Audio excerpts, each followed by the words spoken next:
Yeah, Diana, this guy does not want to be called a hero, but what he did was so brave. This crash happened out here earlier this morning on I-94. A semi-driver caught on fire, and this passerby stopped and tried to put him out.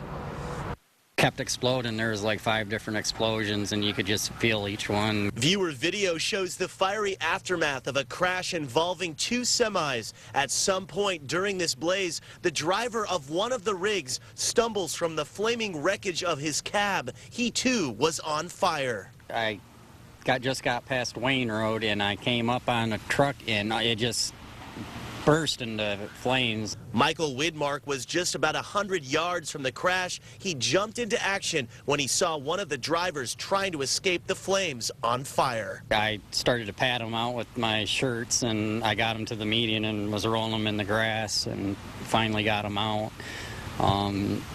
It totally, burned all of his clothes off, and he was so badly burnt that I'll never forget it. As Widmark was rescuing the driver, 911 calls came pouring in. It's 2 trucks on fire. Okay, yep. There's a man on fire. There's a man on fire? There's a man on fire. The man Widmark saved is a 27-year-old trucker from Windsor. He suffered 2nd and 3rd degree burns across 80% of his body. For unknown reasons, he slammed his semi carrying Crown Royal whiskey into another semi parked on the side of the westbound I-94 lane. He was conscious, but he was really in a state of shock. Did he say what happened at all? All he kept asking for was water. Michigan State Police don't know why the driver of the semi parked his rig and left it. He was not there when the crash happened. As for the victim, it's not clear what caused him to slam into the parked semi. All day I just been praying that he pulls through. I guess from what I've heard is he's 85% burned, and it doesn't look too great right now, but you can always pray for a miracle.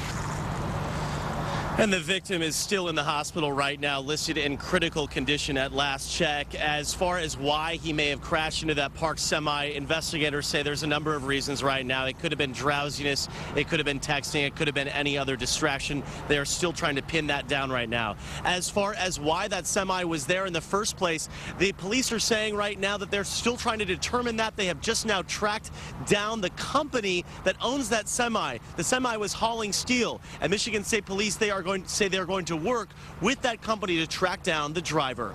Reporting live, I'm Tom Wade, Channel 7 Action News.